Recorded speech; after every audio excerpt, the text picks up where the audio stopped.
I never meant to go fishing that morning. It wasn't planned, not at all.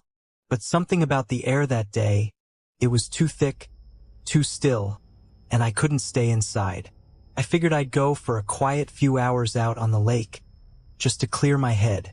The morning had been cold. The sun barely broke through the dense fog clinging to the water's surface, and the air was so damp it felt like the fog was alive, curling around my neck, pulling at me. I dropped my line from the old wooden dock. The sound of the lure cutting through the water was faint, swallowed by the mist. It wasn't long before the first tug came. Quick, too quick. But I didn't reel it in. Instead, I let the line go slack, waiting, wondering. Felt off, though. There was a pull, but no fight. Not the kind you'd expect from a fish.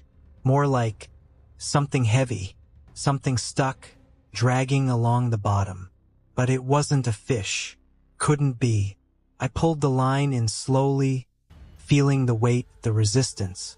Something about the way the water felt as the line slid through. It didn't sit right. When I saw it break the surface, I stopped. A wedding ring. I didn't know what to think at first. It was silver, with intricate designs etched along the band. Not a cheap ring, no. This was a solid piece of jewelry, the kind you'd wear for decades. I tugged the line a little harder to pull the ring closer. There was something wrong about it, something unsettling. But I couldn't stop staring at it, like it had a pull on me, drawing my attention in a way I couldn't explain. I reached down to unhook it from the line, and as my fingers brushed against the metal, I felt something else. Something cold. Something softer. The ring wasn't alone. There was a damp, almost leathery texture beneath it. I reeled in the line a little more, straining to pull it free. But then I saw it. A hand.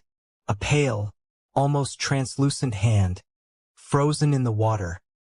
Its fingers curled around the ring, like it had been holding on for dear life. I froze. The hand didn't move. Couldn't. But something inside me screamed that it shouldn't be there. That something was horribly wrong. I yanked the line again, pulling the ring away from the hand, trying to separate them. The hook scraped across the bones of the fingers, and the line snapped. The ring jerked free, but the water seemed to swallow everything else. For a moment, everything was still. I stared at the ring, still dangling from my line. There was no more pulling, no more resistance. Just the ring. Just the cold water. I thought about leaving, just packing up and going. But the ring felt like it was staring back at me, as though it was calling to me, daring me to look closer.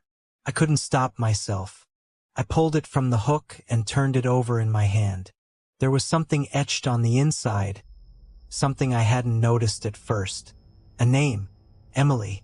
It sent a shiver down my spine. I hadn't noticed it before, but it was there, clear as day. The name, and underneath it, a date.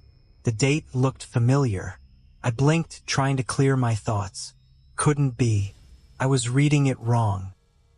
But no, there it was. The date was the exact day my wife disappeared. I stared at it, my hand shaking, the ring cold against my palm. The fog around the lake thickened. My heart raced. I needed to get out of there. But something was pushing me to stay. Something inside me told me this wasn't a coincidence. This wasn't just a lost ring. I looked down at the water. The ripples were so faint, so still. Nothing moved. No breeze. No fish. The only sound was the gentle splashing of the dock against the water. I thought about how many years had passed since my wife vanished. 7 years. 7 long years of searching, of hoping, of convincing myself that she'd just run off, that she'd made the choice to leave and never come back. But now, looking at that ring, at that name, I wasn't so sure anymore. I wanted to throw the ring back in the water, to forget it, to get away. But I couldn't. I couldn't take my eyes off it. I had to know more. I didn't tell anyone. Not at first. Who could I tell? Who would believe me? I went back home, the ring in my pocket, my mind racing with every possible explanation. That night, I lay in bed, staring at the ceiling. Sleep wouldn't come. I kept hearing that voice in my head. The voice of my wife, the one I hadn't heard in so long. Why didn't you save me? I tried to shake the thought away. It wasn't real. Couldn't be. But the next day, I returned to the lake. I stood at the dock for hours, just watching, waiting.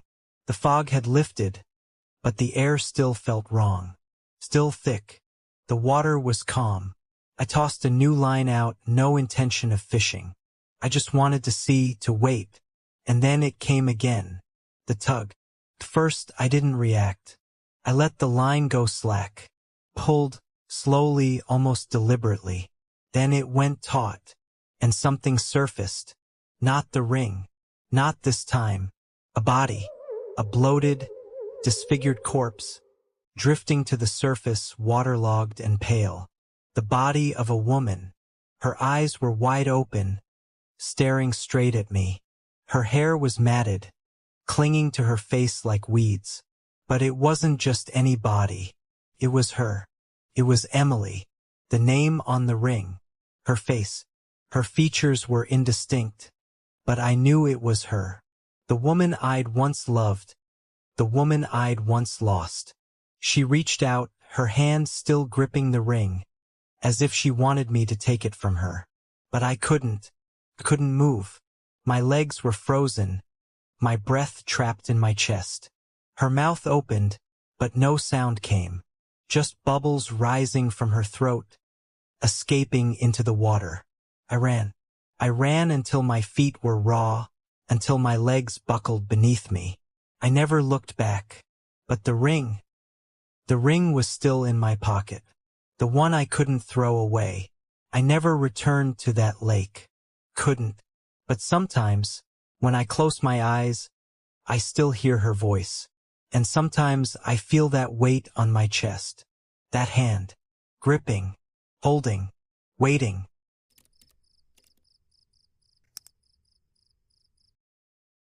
The sun had just begun its descent when Sam cast his line into the still waters of Pine Hollow Lake. It was a quiet evening, the kind that made you feel like the world was holding its breath. He hadn't been fishing in weeks. His daughter, Emily, used to love coming out here with him. But that was before the accident. The guilt still gnawed at him. It was his fault she'd gotten hurt. She was supposed to stay on the shore to be safe.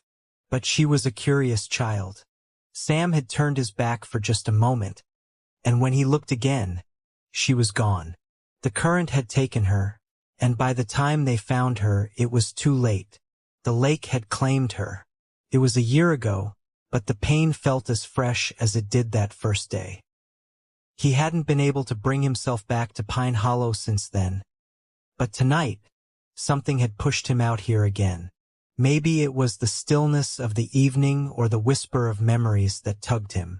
Or maybe, just maybe, he was trying to outrun the weight of his thoughts. Either way, he was here. And for the first time in months, he felt something close to calm. Sam sat back, relaxed, and waited for the tug.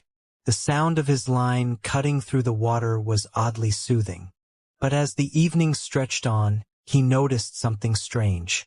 The water wasn't as clear as it used to be. There was a thick layer of something at the surface, dark and murky, making the lake look almost like it was hiding something beneath its depths. He cast out again, this time a little farther. The line sliced through the air, and the bait splashed softly on the surface. The lake seemed to sigh in response. Sam leaned back, letting the weight of the rod rest in his hand. He thought about Emily, the way she used to laugh, her face lighting up when she caught her first fish. How proud she'd been, standing with that tiny perch in her hands, her smile wide and untainted by the world. He wished he could go back to that day. He wished he could hold her in his arms one more time. A tug on the line snapped him out of his thoughts. At first, it was small, just a light pull, not much more than a shift in the water. Sam tightened his grip on the rod, expecting a small catch. He began to reel it in slowly, watching the water ripple around the line. The tug came again, stronger this time. The line started to vibrate in his hands, and Sam felt something pull on the other end. Something big. Maybe it was a heavy fish. He braced himself, the rod bending under the strain. Slowly, he turned the reel, fighting against whatever had latched onto his bait. But it wasn't a fish. The weight was wrong. It didn't struggle like a fish would. It moved with a strange, purposeful pull, too deliberate, too steady. Something was dragging on the line, not fighting it, just pulling. Sam's heart began to race, his breath quickening. He leaned forward, reeling faster now, trying to bring in whatever was attached. The rod groaned under the tension, but the line didn't snap. He wasn't sure why, but he couldn't bring himself to stop. Maybe it was the need for closure. Maybe it was the hope that something, anything, might make him feel like he hadn't failed his daughter. And then, with a sudden lurch, the line went slack. Sam almost lost his grip on the rod, but he held on, eyes wide, confused. He looked down at the water, searching for the shadow of whatever had been pulling on the line. Nothing, just ripples. But then the water gave up its secret. A shape emerged from beneath the surface, slowly, as though it had been waiting for him to notice. It was dark, too dark for anything to be visible, but something was there. Something was moving just below the surface. It was rising up, pulling itself into view. The first thing Sam saw was a shoe. A small, tattered shoe, the kind a child would wear, caked in mud and algae. His breath caught in his throat. He didn't understand. Couldn't be. But then he saw the rest. The foot. Small, delicate, too small to be anything but a child's. The foot was floating just beneath the surface, the shoe still on it, barely hanging on by the laces. Sam's hands trembled as he pulled the line up further. The shoe dangled from the hook, bobbing in the water. His stomach churned. His breath caught in his chest. He reeled the line in faster now, heart pounding, every instinct telling him to stop. But he couldn't. He couldn't look away. The foot was still there, as if it had been waiting for him, waiting to be found. The small shoe bounced on the surface of the water, twisting and turning with the current. The moment the shoe broke the surface completely, Sam gasped. His eyes went wide, his chest tightening with an overwhelming sense of dread. The shoe wasn't just a shoe. It was stained dark, almost black in some places, and torn at the sides. As it came closer to the boat, Sam saw something that made his blood run cold. Tiny hand, the pale fingers, delicate and thin, wrapped around the shoe. A child's hand. And then, a voice. Soft, almost too soft to hear. But it came from the water, from the darkness beneath the surface. "Daddy, why'd you leave me?" Sam froze. The rod slipped from his hands, and the shoe fell into the water with a soft splash. He scrambled back, eyes darting wildly, looking for the source of the voice. There was nothing, just the lake, calm and still, as if nothing had ever happened. But then the boat rocked.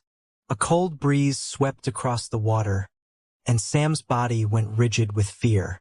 His mind screamed at him to turn around, to leave, to get away from the lake. But his legs wouldn't move. He was rooted in place, staring at the water, waiting for it to claim him. And then he heard it again, clearer this time, closer. "Daddy!" A small hand reached out from the edge of the boat. It wasn't his daughter's hand. It was a pale, waterlogged version of it, fingers bloated and curled in the shape of something long dead. Sam screamed, the sound tearing through the stillness of the lake. He turned and pushed himself toward the oars, but as he reached for them, something pulled him under. The water closed over him, the chill so sharp it took his breath away. And as he sank deeper, as the cold swallowed him whole, he heard the voice once more, right in his ear. "Daddy, you left me."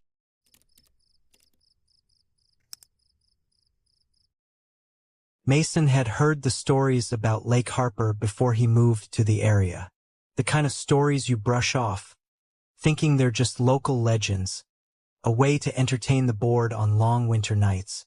But when he inherited the cabin from his late uncle, there was no denying that the lake, with its dark waters and jagged shoreline, was far more real than any of the tales. He wasn't a superstitious man, at least not until the day he went fishing. It was a crisp fall morning when Mason decided to take his boat out. The lake was unusually still, like the entire world had paused, holding its breath. The water's surface was an almost perfect mirror, reflecting the overcast sky and bare trees lining the banks. He didn't expect much, just a quiet day on the water to clear his head. He launched the boat, pushing away from the shore with an oar, letting the current pull him deeper into the lake. The only sounds were the soft creak of the boat and the occasional splash of a fish jumping. But there was an undercurrent, a tension in the air, as if the lake knew something he didn't. Mason cast his line, the baited hook sinking slowly through the cool water. The wind picked up, carrying a faint smell of something earthy. Wet leaves, mud, and something else. Something he couldn't quite place. But he ignored it, focused on the steady rhythm of the reel. As the hours passed, the silence became more oppressive. He hadn't caught anything, but he didn't mind. It was peaceful, almost too peaceful. That's when he felt it. An odd resistance on the line, not like a fish, but something heavy. He tugged once, then twice, but it wouldn't budge. His curiosity piqued. He began reeling in slowly, carefully. The resistance didn't lessen.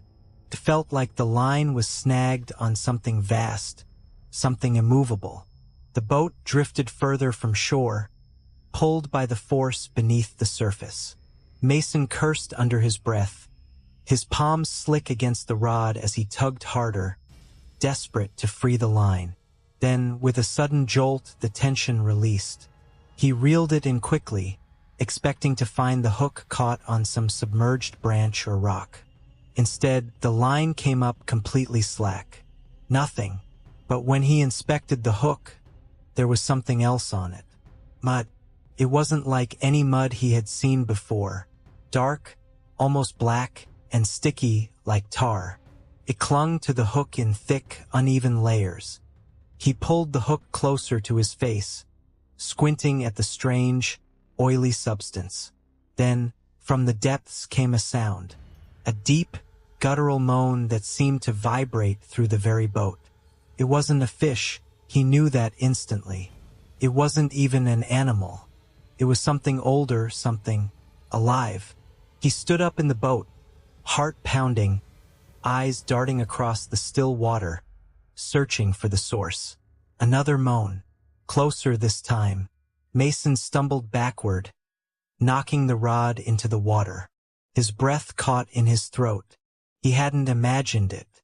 The lake was alive. The water around him rippled, distorting the surface, as though something was moving beneath. But there was nothing visible. No fish, no log, just the shifting, groaning water. He began paddling back toward the shore, but the oars felt heavier, sluggish, as if the lake was holding him back. A faint, pulling pressure at the center of the boat. Suddenly, the water churned violently. The boat lurched, throwing Mason off balance. He gripped the sides desperately, his eyes wide with panic. The tugging sensation at the center of the boat intensified. Something beneath was pulling him deeper. Frantically, he grabbed the oar and started to row. Sweat beaded on his forehead as the lake seemed to fight him every inch of the way. He kept his eyes fixed on the shore, willing himself closer. But as he rowed, the water around him began to darken. Not from the shadows of the trees, but from the depths below. The blackness seemed to spread, seeping into the water like ink. A scream tore through the silence.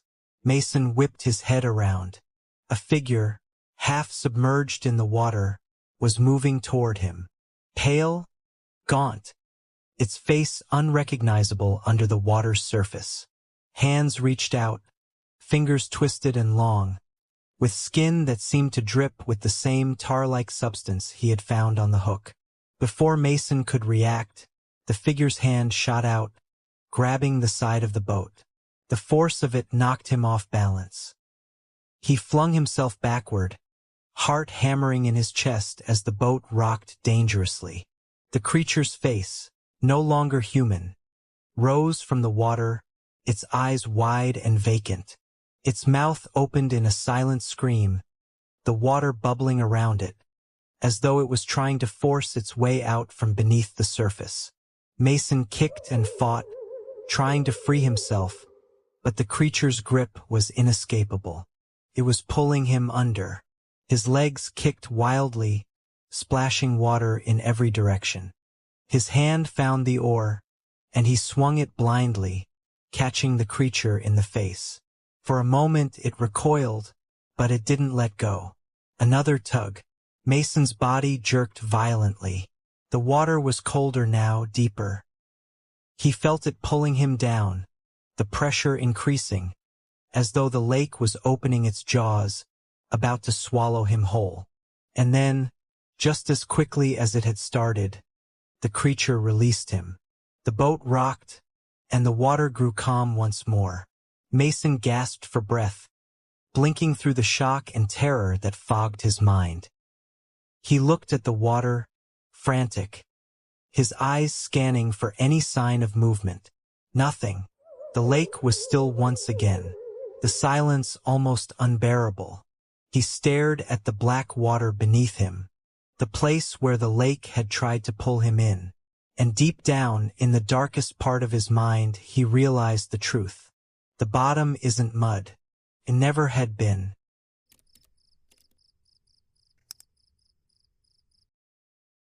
The morning fog clung to the lake like a thick blanket. Ethan always found it unsettling, the way it seemed to swallow everything around it, leaving the world in a state of eerie silence. But the lake was his escape. The small, secluded pond deep in the woods had been his favorite fishing spot for years. He came here to forget, to get away from everything that weighed him down.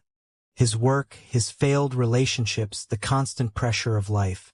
But today something felt different. The fog, thicker than usual, had settled over the water, casting everything in a muted, otherworldly light. Ethan shook his head. It was probably nothing. The fog was just a part of the early morning routine around here. He wasn't afraid of it, not yet. He set up his equipment by the water's edge, the familiar motions calming his nerves. He opened his tackle box, pulling out his favorite lure. A silver spinner, its edges reflecting the faint light that filtered through the mist. He attached it to the line and cast his rod, the line slicing through the fog and landing with a soft plop in the water. As the minutes passed, the silence grew deeper. Ethan's patience was fading, though. The fish were never biting today. It was the same yesterday and the day before. He cast again and again, but there was nothing.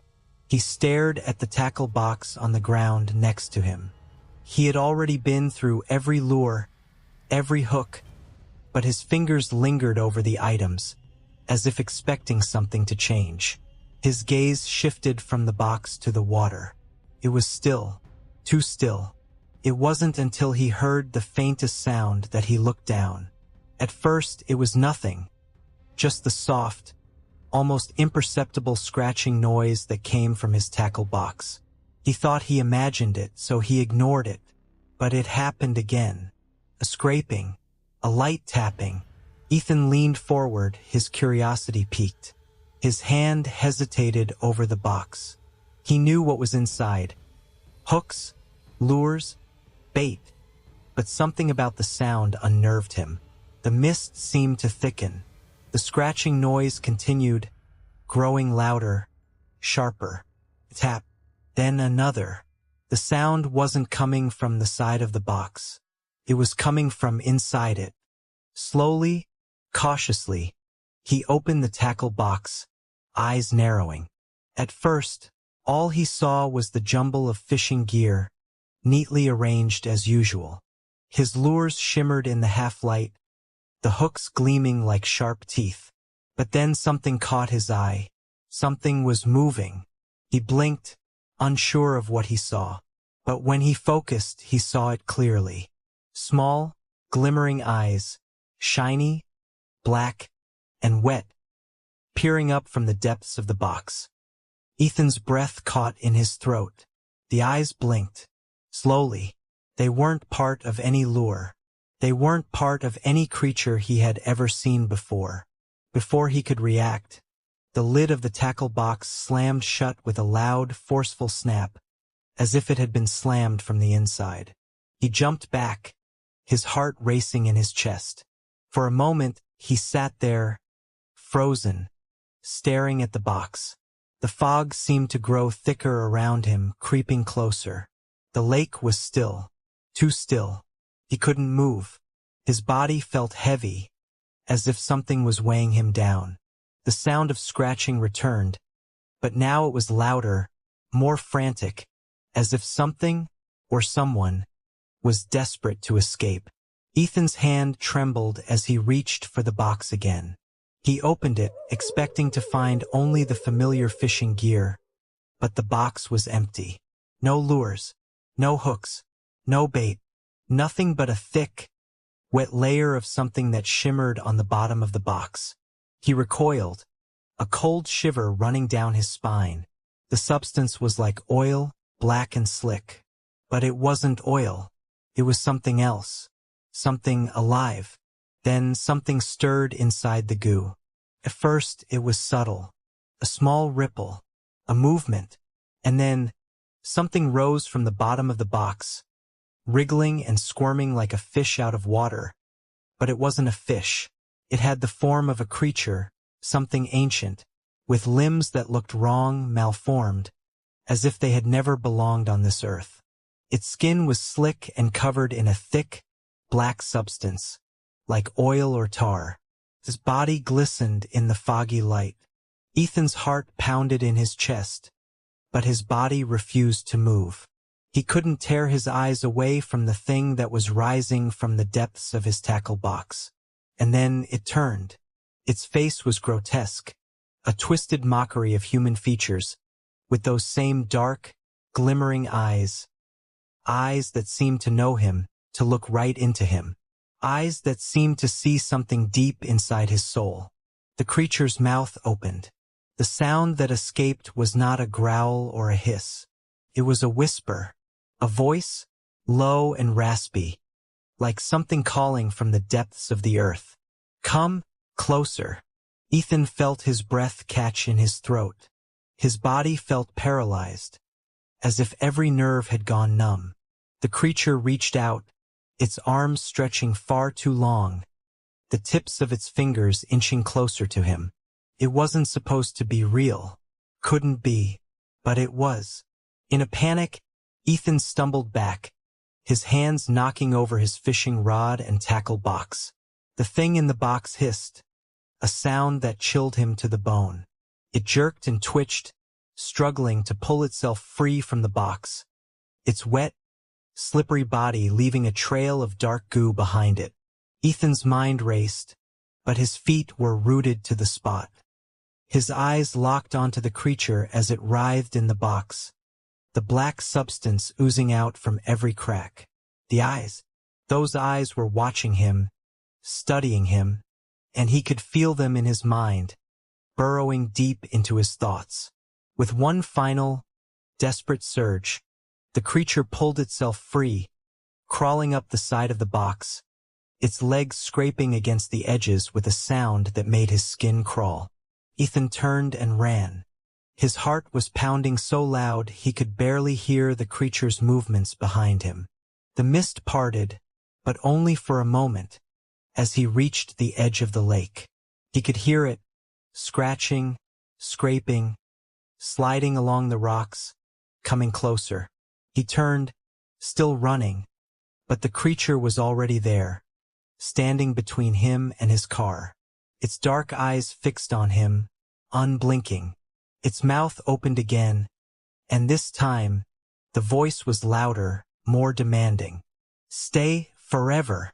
Ethan's chest tightened as the creature stepped forward, its body moving impossibly fast, its limbs stretching, elongating like something out of a nightmare.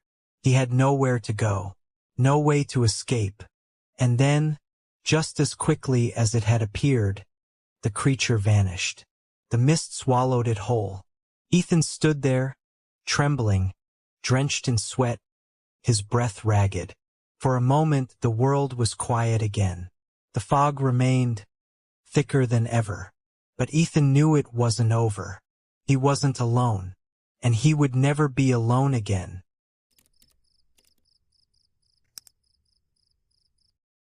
The sound was faint at first, so faint, Tim wasn't sure it was real. He thought it was the wind, a trick of the current, or perhaps just his nerves. But as he sat still in the boat, the sound came again. A soft, wheezing gasp that seemed to rise from the very depths of the lake. Tim quickly turned his head toward the water, his heart pounding. The lake was still, the surface smooth and placid, untouched by any breeze. The sun hung low, casting long shadows over the churning black water. The boat rocked gently, but not enough to make the sound. He waited. Nothing. A breath, almost imperceptible, seemed to linger in the air. Too subtle to be the wind, too shallow to be the lake's natural hum. It was as if the lake itself was breathing, a slow, labored exhale from something below. Tim's fingers tightened around the oars. He hadn't meant to fish here. Lake Blackwater was notorious for its murky depths and strange tales. But he had needed to get away, to find solitude after the chaos of city life, a place to clear his mind. But now every inch of the boat felt too close, too small. He could almost feel the weight of the water beneath him, heavy and endless. He leaned over the edge, staring into the darkness beneath, trying to see what lurked just below the surface. It was as though the lake held secrets, waiting for someone foolish enough to look. He couldn't shake the feeling that something was watching him from beneath, just out of sight. And then there was that sound, that awful, wet gasp. A cold chill crept over him. The air around him seemed to thicken, as though the entire world had quieted in anticipation. He took a breath, steadying his nerves, but the feeling of unease lingered. As he dipped the oars into the water, a sudden, sharp tug yanked him to one side. His heart lurched. He'd felt the tug of a fish before, but this wasn't like anything he'd experienced. Tim felt his pulse quicken. Slowly, cautiously, he reached for the oars again, but as his fingers wrapped around the handle, the sound came once more. A loud, drawn-out gasp, wet and ragged, rising from below him. The water beneath the boat trembled as though it was alive, breathing. He jumped back, heart pounding in his chest. His hands fumbled with the oars as he began to row furiously, trying to push the boat away from the invisible grip beneath. But the boat was moving slower than he wanted, as if the water itself was resisting him. The gasping sounds grew louder, more desperate. It wasn't just a sound anymore, it was a presence. Something was coming up, something immense and ancient, pressing against the boat, as if trying to claw its way out of the lake. His breath hitched. He felt a cold, slick sensation brush against his leg. Something wet, something clammy, but far too cold to be a fish. He turned his head quickly. A hand, a pale, bloated hand emerged from the water, fingers outstretched toward him, gnarled and misshapen, as if it had been submerged for years. Its fingers twitched, its nails scraping against the boat's side. Tim screamed, stumbling backward in a panic, knocking over the oars. He scrambled to grab anything, to hold on to something. The hand jerked again, reaching out, just inches from him. He kicked at it, but the cold fingers latched onto his leg, pulling with terrifying strength. His skin burned with the touch, frozen and clammy. He kicked harder, frantic now. The boat jerked forward violently as he managed to break free from the hand's grasp, sending him tumbling toward the opposite side. The lake seemed to convulse beneath him, the water buckling as something larger than anything he could fathom rose from its depths. A dark, monstrous shape breached the surface, its form barely visible in the murky water, but unmistakable in its size and power. It wasn't just a fish. It was something ancient, something that had been waiting, sleeping beneath the water. For how long? Decades? Centuries? Tim's mind was racing. He needed to get away. He grabbed the oars, his hands shaking uncontrollably, and began to row with all his strength, but the boat felt sluggish, like it was dragging something. The water seemed to push back, slow him down. The gasping sounds were getting louder now, urgent, like something was desperate, suffocating, wanting to rise to the surface. He didn't stop rowing. Not until he reached the shore. Not until he felt the solid earth beneath his feet again. And even then, he didn't look back. Not until he saw the ripples in the water, the faintest movement from the depths. Then he turned. But the lake was still. Tim never returned to Lake Blackwater again. No one ever saw him after that day. And sometimes on a quiet night, when the air is thick with silence, you might hear it, the faintest gasp. It rises from the depths, waiting,